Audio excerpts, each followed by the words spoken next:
Yo,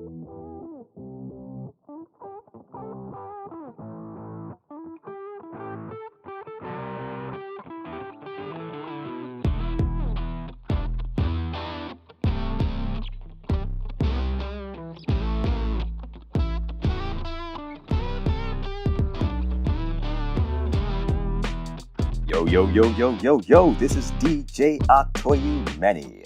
Welcome to Yankee in Japan. One American, many stories, all from the land of the rising sun. So sit back, relax, and stay tuned.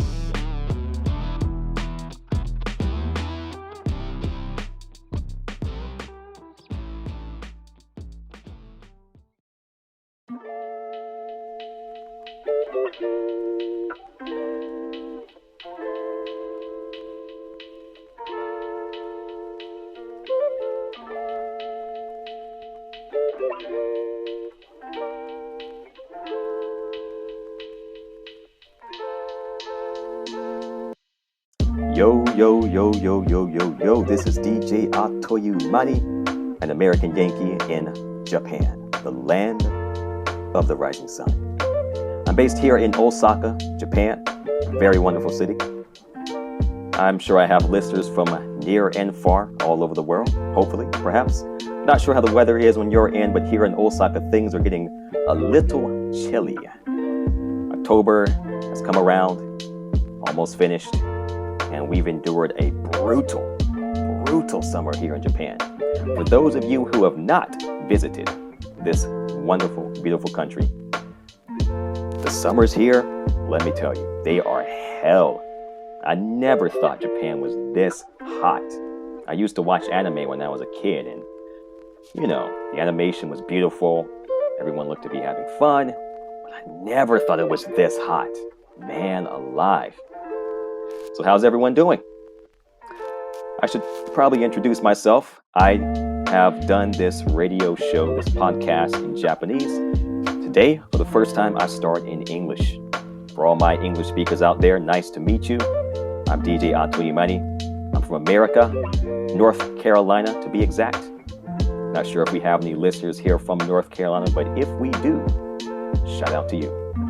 I've been here in Japan for 4 years, mostly teaching English. I've also worked at the bar.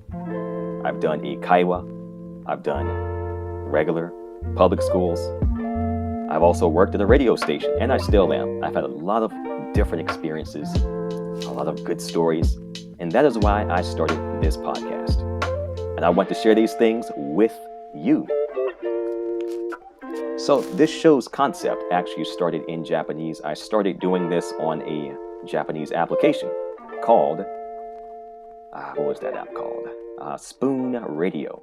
Not sure if you've ever seen this, but for those of you who live in Japan, if you watch YouTube, which I'm sure is most of you, you might remember about 2 years back, every single commercial, not every single commercial, but every once in a while, you would see a commercial about this app called Spoon Radio. I started doing it on there, but didn't have much success. I did have a lot of different followers, and I did actually get a lot of different replies, and I had a lot of different activities with people, but the thing with Spoon Radio is it's a niche market. I don't quite know how to explain it, but if I explain it in a very simple way, it's not so much about your show. It's not what you talk about.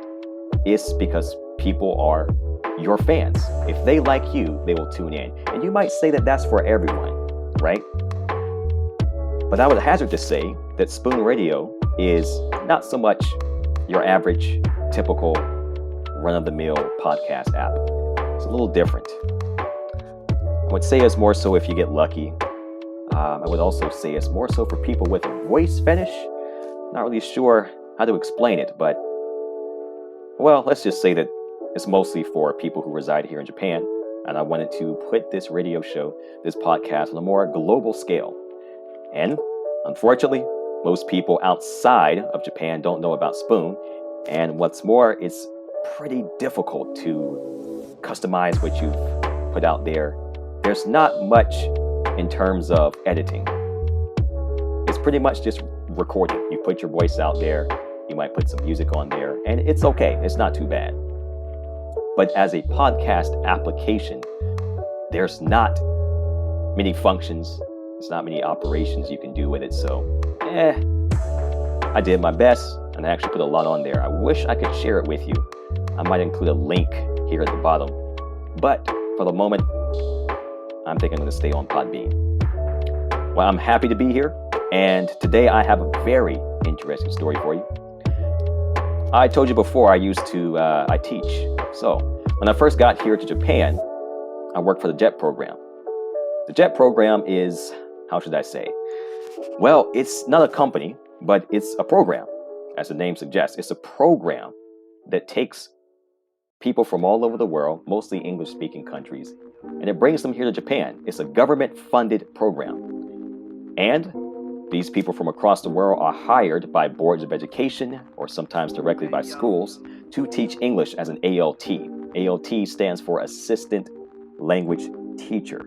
In other words, we help Japanese teachers teach English class. In some cases, we may do English camp events, or we may do extracurricular things, but our main job, at least as far as the contract is concerned, is to assist the teacher with English. So that's what I was doing. Now, the JET program has a reputation for sending folks to the far ends of this land of the Far East, mostly in the countryside. And I knew that, and I expected that. I didn't think I would be sent to Tokyo or Osaka. And honestly, I didn't want to be. I was interested in Ehime, so I chose Ehime.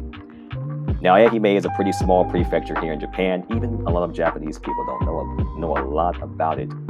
It's countryside. But I liked Ehime.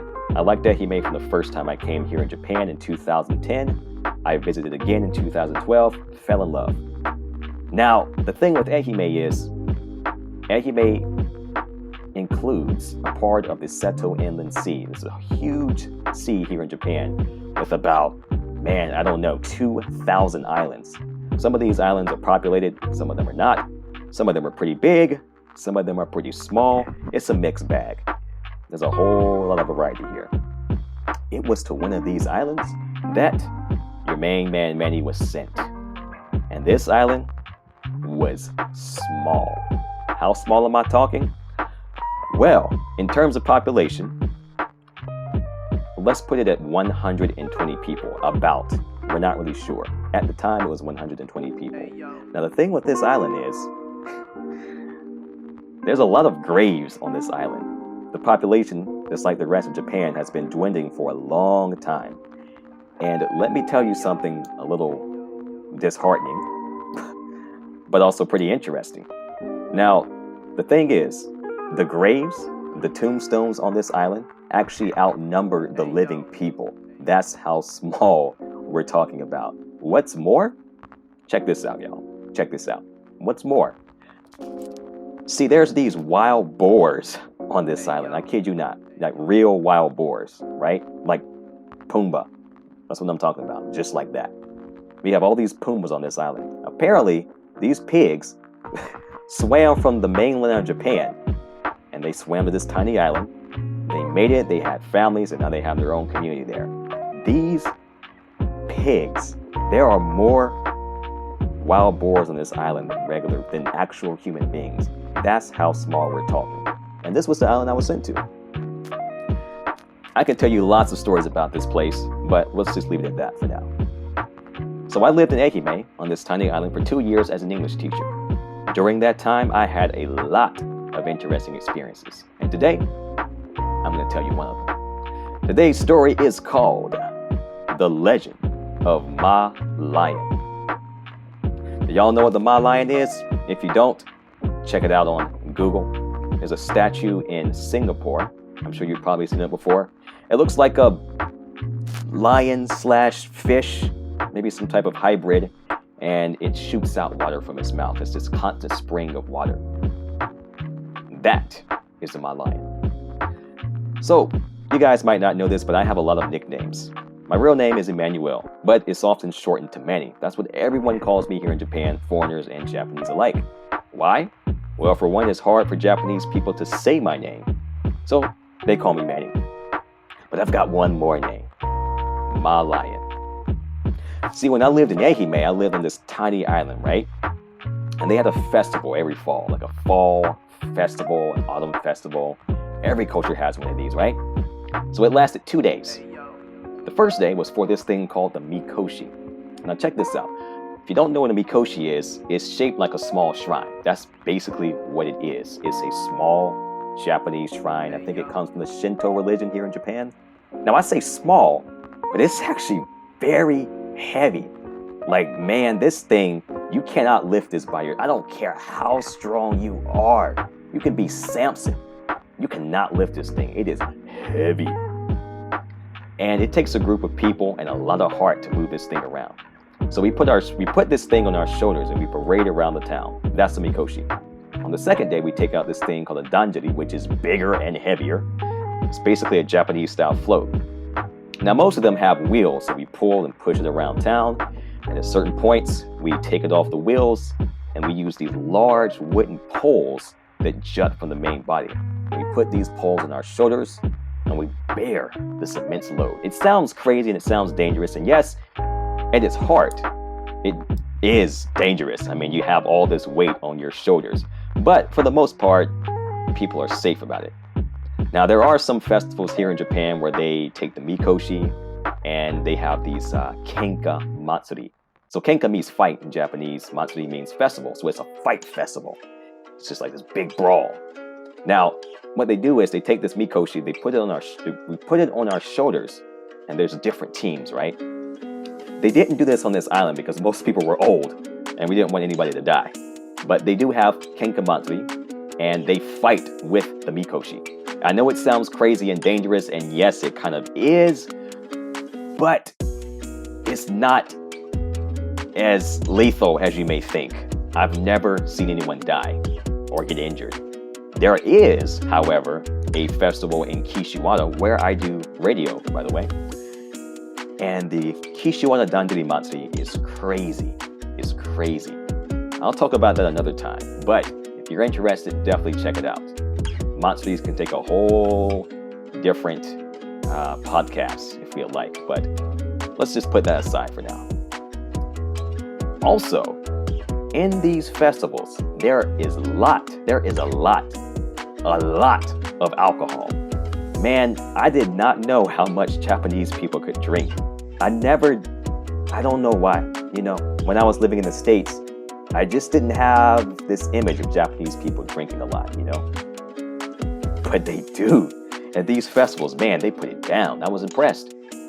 So usually these festivals are on the weekends, and the first year I participated, I drank a lot of Japanese sake. Let me repeat, a lot.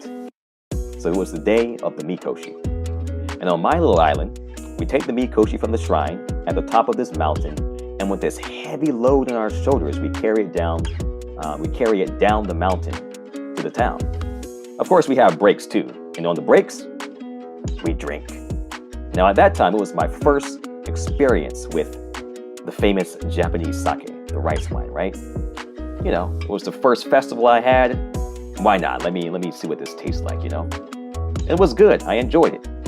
So as we're carrying this thing, you know, after our first break, my stomach starts bubbling because it was hot, you know? It was the fall, but it was still hot. I told y'all, Japan is hot. Part of the reason is because there's so much humidity here. It's like you're walking through water almost. It's crazy.